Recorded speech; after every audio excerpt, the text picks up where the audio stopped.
विगत 8 जुलाई को सायं 6 बजे के आसपास अत्यधिक बारिश या मैं कहूँ फ्लैश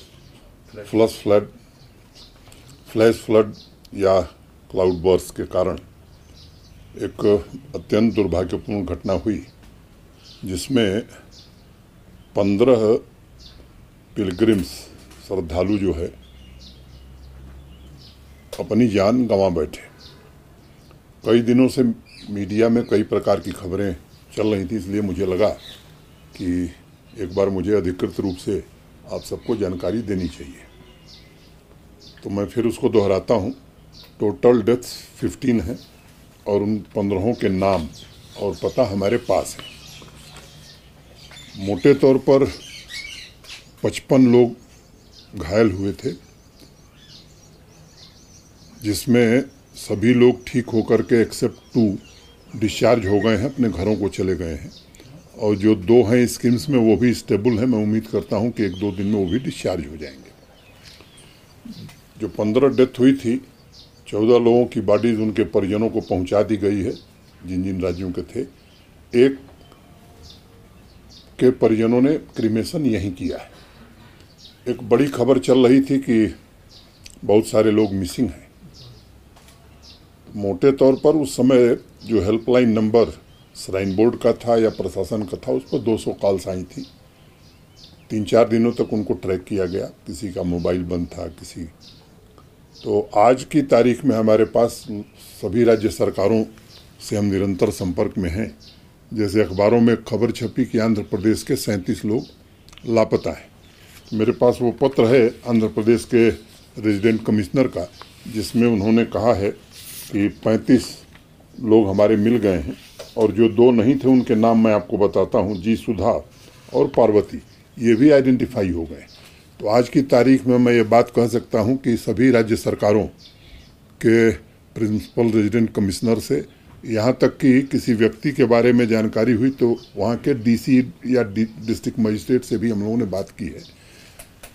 तो मोटे तौर पर मैं ये कह सकता हूँ कि अब हमारे पास अधिकृत रूप से मिसिंग की कोई जानकारी नहीं है। रेस्क्यू ऑपरेशन चल रहा था और मोटे तौर पर वो समाप्त हो गया है, कोई डेड बॉडी उसमें नहीं मिली। एक बात कही जा रही है कि ध्यान नहीं रखा गया। पिछले साल जो फ्लैश फ्लड आया था और 2015, दोनों के फ्लो पैटर्न को ध्यान में रखते हुए irrigation and flood control department ने वहाँ बंद बनाने का काम किया था। और मुझे लगता है कई विशेषज्ञों से मैंने बात की है कि अगर वो न बना होता तो शायद दुर्घटना थोड़ी और बड़ी हो सकती थी। एक प्रश्न उठाया जा रहा है कि यात्रियों की संख्या को बढ़ाया गया है।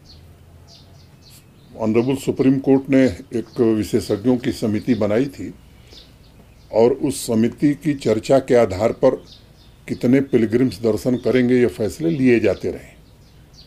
2 साल पहले तक 7,500 लोगों की अनुमति होती थी दोनों रास्तों से, दोनों तरफ से। पिछले साल श्राइन बोर्ड ने व्यवस्थाओं में वृद्धि की और उस आधार पर यह फैसला किया कि दोनों एक्सिस से 10,000 यात्री जा सकेंगे। पूरी तरह से उसका पालन हुआ है और मैं कह सकता हूं कि पहले के वर्षों की तुलना में इस बार इंफ्रास्ट्रक्चर और बाकी व्यवस्थाओं में बढ़ोतरी करने की कोशिश की गई है। यात्रियों से भी फीडबैक लेने की कोशिश हमने की है और आप सब लोगों के सहयोग से, स्थानीय नागरिकों के सहयोग से मैं कह सकता हूं कि यात्रा ठीक ढंग से चल रही है। मोटे तौर पर 1.5 लाख लोगों ने अब तक यात्रा कर ली है।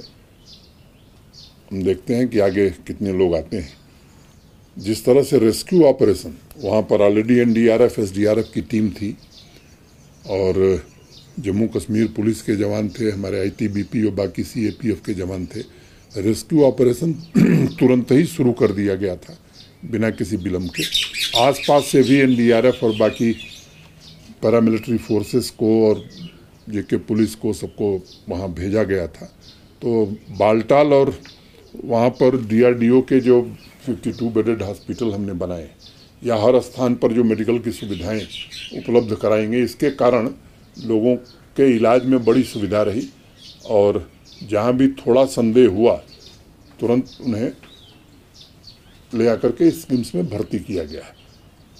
मैं स्थानीय निवासियों का भी बड़ा आभारी हूँ, जिन्होंने बड़ी संवेदनशीलता के साथ उस दिन जो यात्री थे उनको गाइड करना, उनको कैसे निकलना है ये बताना।